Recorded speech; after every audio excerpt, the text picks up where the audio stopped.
Bonjour, depuis Tours pour un épisode dans le vent en compagnie de Michel Gressier. Depuis plus de 30 ans, cet artiste un peu poète expose ses toiles en plein ciel.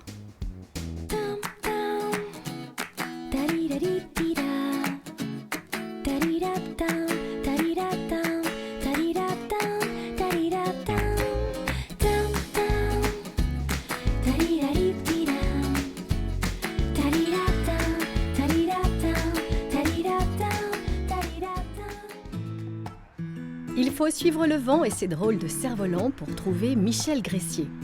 Quand il n'est pas dans les champs, accroché à ses engins, c'est dans son atelier de Tours qu'on peut espérer l'attraper. C'est derrière sa machine à coudre dans un balai de couleurs vives que je rencontre ce plasticien du vent à la renommée internationale. Pourtant, il est modeste, Michel, et altruiste aussi. Et sa passion n'est en rien un plaisir solitaire. Je suis originaire de Savoie et je profitais de la taille de la montagne et de la falaise qui était au-dessus de chez mes parents pour mettre des grandes bâches de peinture, mais qui étaient mes toiles. Et le vent, je le subissais. Et un jour, j'ai dit, je vais arrêter de le subir et je vais réussir à faire voler ma peinture. Ça a été ça le départ. Maintenant, je suis là avec mes toiles, je peins tous les jours, je fais voler mes tableaux et mes couleurs le plus souvent possible. Et j'arrive à avoir autour de moi des équipes de passionnés qui s'intéressent à mon travail. Parmi les rencontres qui ont été importantes dans votre carrière, il y en a eu de marquantes, notamment au début de votre aventure, parce que vous étiez peintre plutôt. Au départ, j'étais peintre et j'ai rencontré au col qui est au-dessus du chalet de mes parents, un monsieur qui s'est arrêté, il me voyait me débattre avec de la ficelle de lieuse, avec des grandes toiles que je ne maîtrisais pas, et il m'a donné des conseils, il s'est arrêté. Il est resté avec ses filles et sa femme. Le lendemain, j'ai été surpris de le voir encore là. Il m'a dit « Oh, ça m'intéresse ce que vous faites ». Il m'a aidé pendant 2 jours. À la fin des 2 jours, ça valait déjà nettement mieux. Ce monsieur-là, c'était le président du Cerf-Volant Club de France qui m'a fait inviter par le CAC de Caen, qui faisait la première manifestation où des plasticiens étaient invités à faire voler leur réalisation. Ça a débuté là, au CAC de Caen, et on m'a dit « Ah, l'année prochaine, à Dieppe, il y a quelque chose ». Et là, j'ai surtout eu des invitations pour montrer mon travail à l'étranger.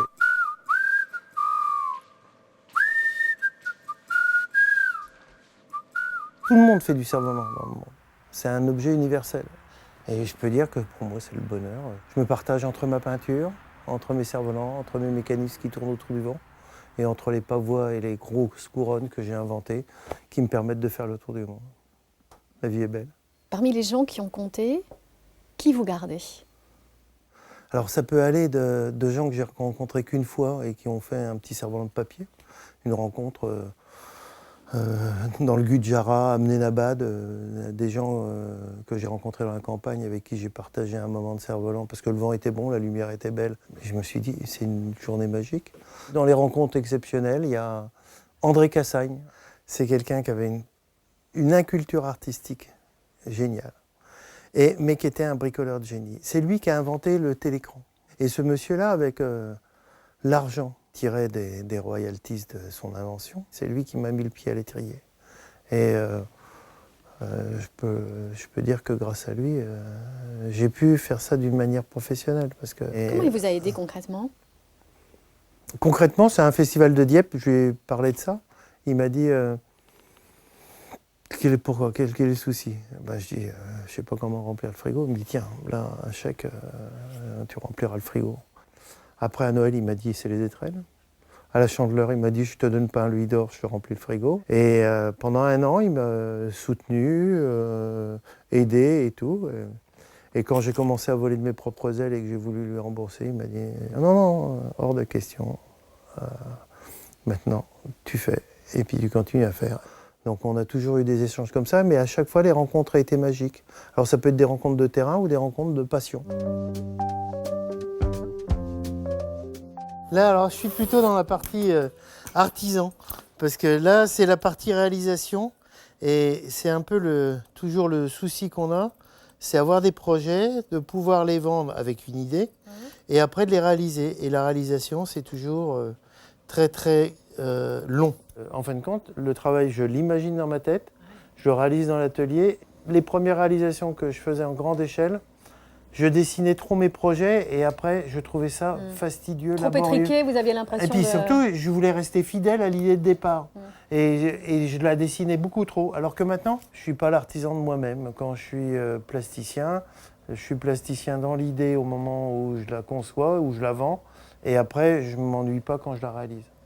Sauf que si on n'avance pas, là, Michel, le boulot va pas se faire, hein. Oui, exactement. Et donc, Non, mais là, parce que sinon, Michel, je regarde les cerfs-vols envolés. Les poissons bullés, l'eau coulée. Tiens, à propos, sur la Loire, vous avez déjà vu des surfeurs ?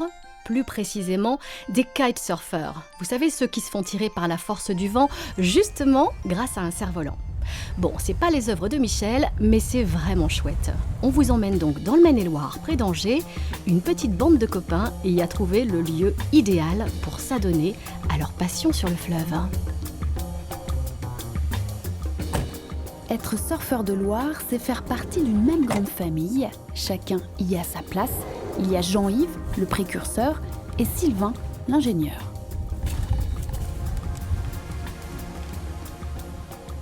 En 2001, on a commencé à naviguer un petit peu sur la Loire avec les premières ailes. On n'avait pas non plus un niveau exceptionnel, on débutait tous et en même temps, il n'y avait pas d'école, il n'y avait rien, donc c'était 4 copains de la Loire qui voulaient vraiment absolument naviguer sur la Loire. Et donc on a essuyé les pots cassés, on a tout fait, on a traversé la Loire à pied, en long, en large, on est revenu à la nage, on est revenu en stop, voilà. Ça nous a permis ensuite de vraiment sélectionner et puis aussi d'en parler et maintenant de sécuriser un petit peu le paysage.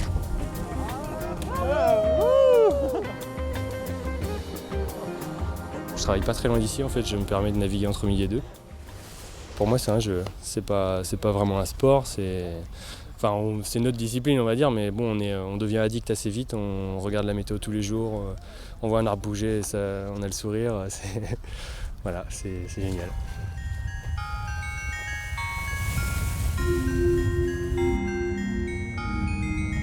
Mais sur la Loire, le vent est capricieux, comme le fleuve d'humeur changeante et imprévisible. Ce matin, c'est finalement la panne sèche.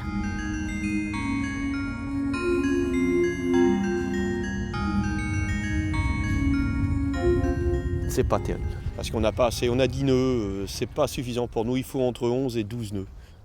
Il faudra peut-être, je pense, attendre que le nuage passe là-bas, donc dans le milieu d'après-midi, ça risque de naviguer.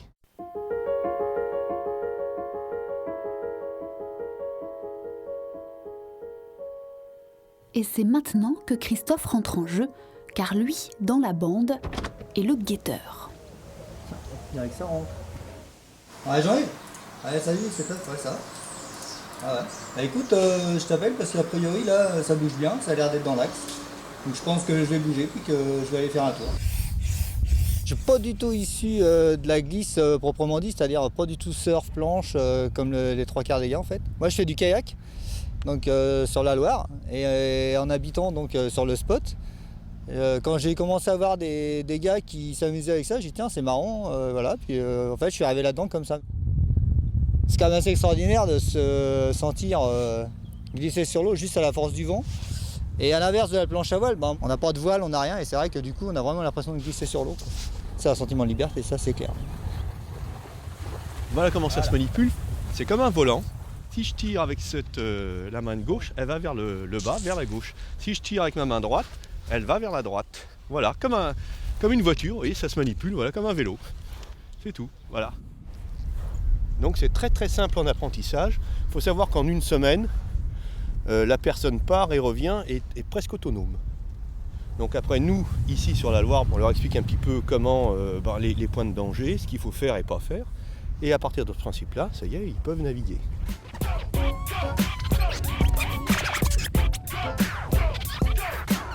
À 17 ans, Arthur est le plus jeune de la famille. Le poids-plume de la bande s'envole par tous les temps. Le kitesurf, c'est un sport où c'est un peu une confrérie, je dirais, parce qu'on est... Dès qu'il y en a un qui a un souci, on va venir l'aider en fait, ça va être ça, on va toujours donner des conseils entre nous, dès qu'il y en a un qui saura une chose que l'autre ne sait pas, il va lui expliquer et inversement en fait. Donc on est toujours à s'aider, à se donner des conseils, parler du matériel, parler des spots.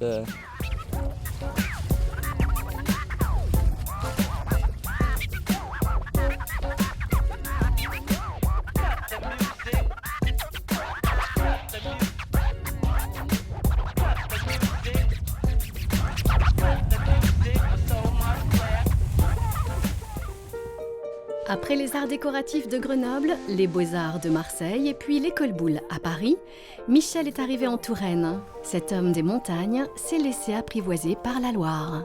J'aime bien la lumière de Loire. J'ai gagné ma vie pendant un temps en faisant des aquarelles.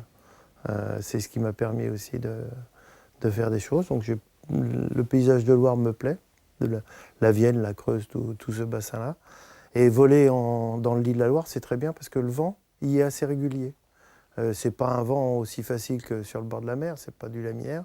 Mais le flux de la Loire, il y a une certaine dynamique. Des fois, sur les coteaux, il n'y a rien. Et dans l'axe de la Loire, on va avoir une brise bien établie. Et l'avantage, c'est qu'on sait que la journée, ça vient de l'ouest pour partir à l'est. Et qu'en fin de journée, des fois, on a la brise de restitution. C'est le vent qui est rentré et qui repart de la Beauce, qui repart vers l'océan. Et c'est une météo assez prévisible. Tout à l'heure, on va aller regarder voler des bols, des couronnes, mais ce sont des termes qu'on n'a pas l'habitude d'employer quand on parle de cerf-volant. C'est quoi tous ces bols et ces couronnes? Il faut produire beaucoup parce qu'il y a des fois du vent léger, du vent médium, du vent fort, du vent très fort.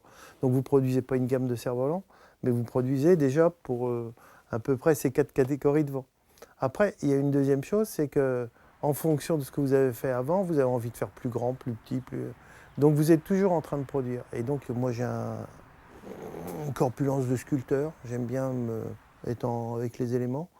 Et plutôt que d'appuyer sur un tube de peinture, quand je me suis mis à coudre des très très grosses choses, j'avais l'impression de dérouler. Le tube de peinture, c'était des rouleaux de tissu qui faisaient 1,50 m, c'était des pièces qui font 150 mètres carrés. Et il y a un rapport physique avec la couleur où quand vous mettez quelque chose qui fait 65 mètres de diamètre en l'air, ça tire 9 tonnes. Là, vous avez une réalisation et vous dites « Ah, je fais quelque chose de beau, qui n'a pas forcément de finalité ni technique et tout, mais qui a un principe esthétique et qui est éphémère. » Ce que j'adore, c'est aussi de dire un peu côté prestigiateur. Hop, je sors quelque chose de ma boîte, je le fais voler, après, hop, ça repart.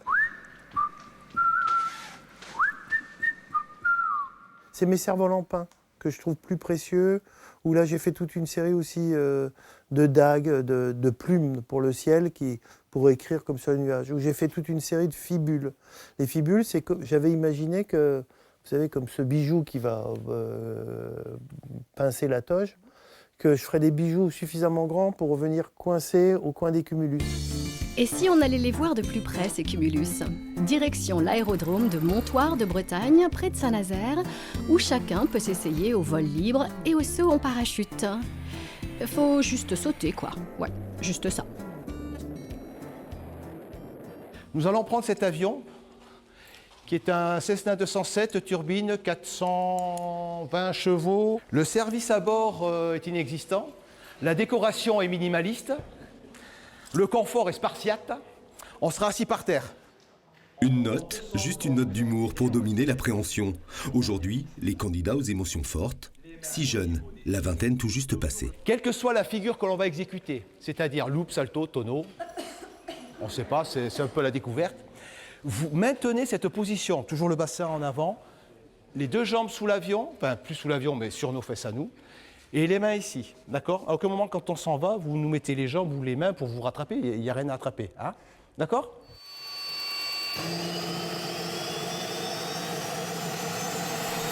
Embarquement en tandem et décollage, quelques sourires de façade et une pointe d'anxiété bien légitime.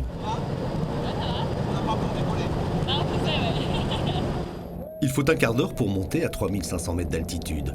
L'avion survole la rencontre de la Loire et de l'océan. Chacun profite déjà du paysage entre ciel, terre et mer. La porte s'ouvre au-dessus des nuages. L'excitation fait place à la montée d'adrénaline. C'est l'heure du saut dans le vide, face à soi-même.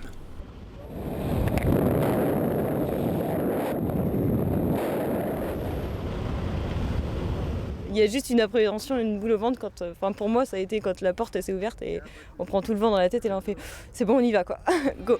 Mon cœur il est resté dans l'avion et tu descends d'un coup et après c'est bizarre mais c'est super bien, franchement c'est fou. C'est joli, tu planes, il n'y a rien qui te... Enfin, il n'y a rien calme sous toi, c'est t'as paisible, toute la je trouve. vue. Ouais, tu te sens vraiment bien en fait, tu te sens libre. Aucun bruit, t'es paisible. Ouais. Ouais, c'est ça, c'est Tu super fais paisible, petit, c'est ouais. calme. Lève la main gauche, laisse la main droite et dis je le jure. Je le jure. Alors c'est parti.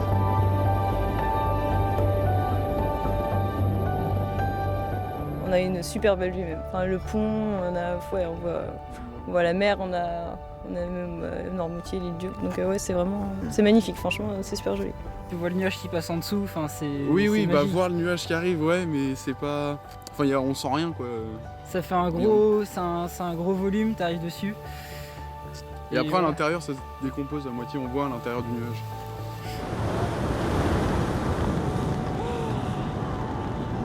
C'est que du bonheur en fait, je sais pas, c'est du plaisir, c'est une passion, je pense qu'il faut même après par derrière voir si prendre des cours ou j'en sais rien, mais franchement ouais, c'est vraiment vraiment bien.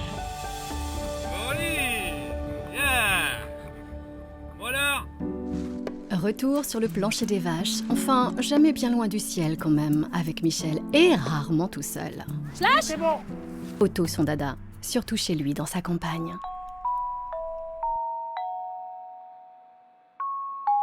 Chez elle, au nord de la Touraine. C'est là que nous sommes. Mais non, on est chez moi. Oui, Clément Darras, chez vous, à chez elle, dans ce petit hameau vallonné dans lequel vous vous êtes retiré, pour photographier, pour voler, pour vivre.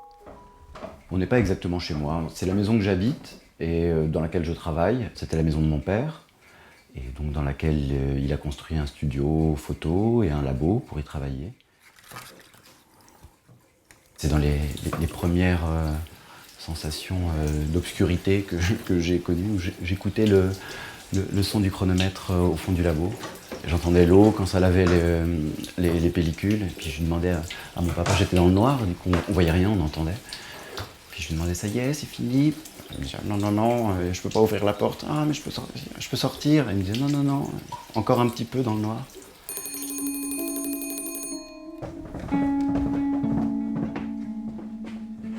J'ai des tirages de mes photographies. C'est les photographies que je fais à la chambre grand format. Le Groenland pendant la nuit polaire, les Philippines, la mer d'Irlande, le désert d'Atacama, la nuit, toujours la nuit. Et puis un jour, les photos aériennes, ici, en Touraine. C'est avec cet appareil-là que j'ai réalisé une série de photos aériennes, alors que je pilotais des petits avions, des biplaces à aile haute. C'était un défi technique assez important. L'idée, c'était de réaliser ces photographies tout seul, en pilotant, enfin tout seul à bord. Et donc j'ai dû fixer l'appareil sur le haut banc de l'avion et voler la porte ouverte et inventer toute une foule de petits procédés pour les manipulations, notamment recharger l'obturateur qui demande de se pencher un petit peu à l'extérieur du coup. Enfin, ce qui était très très intéressant, c'est que j'ai dû allier les problématiques du pilotage d'avion avec celles du pilotage de cet appareil. Donc c'était comme piloter un appareil photo. En janvier 2014, Clément passe à la couleur. Il imagine un procédé où il fabrique lui-même la couleur qui apparaît dans la photographie. Je fais d'abord une prise de vue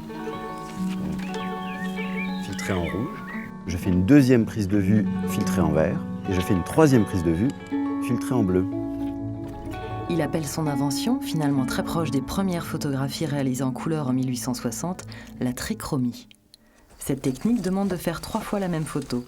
C'est pourquoi, dans la foulée, Clément troque temporairement son biplace pour un paramoteur, qui lui permet de voler plus bas et plus lentement. J'ai commencé à apprendre à voler avec un paramoteur il y a quelques mois, et je viens d'avoir mon brevet. Et j'ai eu l'impression d'apprendre énormément de choses sur la photo et sur le paysage en apprenant à voler dedans. Je crois même que je ne fais plus les mêmes photos de paysage depuis que j'ai appris à voler, c'est plus du tout la même chose. Prochaine étape, réunir expériences photographiques et aériennes autour de stages et de formations, ici, à chez elle, dans le calme de la campagne tourangelle.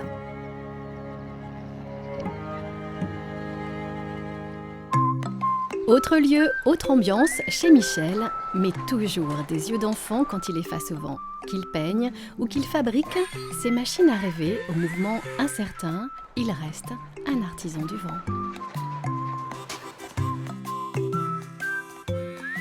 Tout à l'heure, on a eu un ciel assez changeant, un vent un peu capricieux. Mais c'est pour moi, je ne fais pas de yoga, mais faire voler mes cerfs-volants, c'est mon yoga, c'est ma philosophie, c'est mon plaisir. Puis je m'aperçois que surtout c'est très communicatif. Alors, de cette manière, c'est pas un plaisir que je fais seul. J'adore emmener quelqu'un sur le terrain. J'adore que les gens avoir des rencontres fortuites. Et c'est mon équilibre surtout. Je pense que l'envol, la contrainte de voler et d'être symétrique en l'air m'a apporté l'équilibre.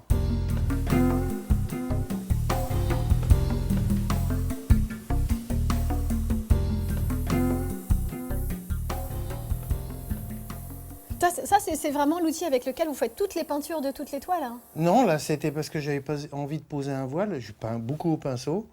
C'est vrai que le pistolet me sert à faire tout ce qui est les ombres, ou quand je veux raccorder le pistolet, je le trouve très confortable. Par contre, ça induit une tenue qui l'est un peu moins. Il faut vraiment se protéger. Oui, je me protège parce que ce sont des peintures qui sont toxiques. Mais pour faire tenir ma peinture sur ces toiles-là et qu'elle soit durable, je voulais utiliser des très bons pigments. Donc j'utilise des pigments de qualité, qui tiennent à la lumière, qui tiennent dans le temps. Mais je suis obligé de les mettre dans un liant qui va être adhérent sur ce type de tissu. De temps en temps aussi, quand je peins beaucoup ou des grandes surfaces, j'ai du mal un peu à sentir le goût des aliments alors que j'adore faire de la cuisine. Ah, c'est pas vrai. Bon, moi je la sens bien. Hein. Ouais, la peinture, oui, la très, sens, très bien. Voilà. D'ailleurs, je vais m'en aller. Oui, mais je préfère. Quand je suis en peinture, je suis toujours tout seul. Moi, ce que je remarque, c'est que il y a un peu de couleur, mais il y a quand même une prédominance de bleu. Est-ce que c'est pas un peu le ciel que vous ramenez dans l'atelier? Qu'est-ce que c'est? C'est souvent, on me dit ça, c'est un peu le bleu. Pour moi, le bleu, c'est comme le noir. Et la gamme, vous savez, dans la gamme colorée, la gamme des bleus est la gamme la plus étendue. Et c'est vrai que je me sers des autres couleurs comme des toniques, comme de la couleur opposée, comme quelque chose qui va... Pour moi, la couleur, c'est l'épice du bleu. Et donc, c'est vrai que j'ai une dominante bleue. Pendant un temps, quand on m'en faisait la remarque, je prenais ça comme un reproche. Mais sur les terrains de cerfs-volants, on dit souvent « Ah, le bleu Gressier ». Et je me suis dit « Tiens, c'est une marque de fabrique ».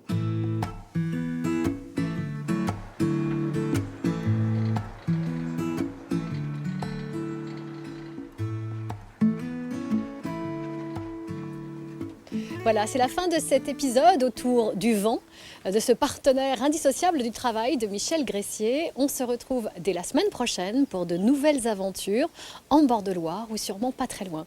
Passez une très belle semaine, à très bientôt. Et c'est là où je... Ah oui, et donc c'est là où je monte à l'intérieur et je marche comme les petits...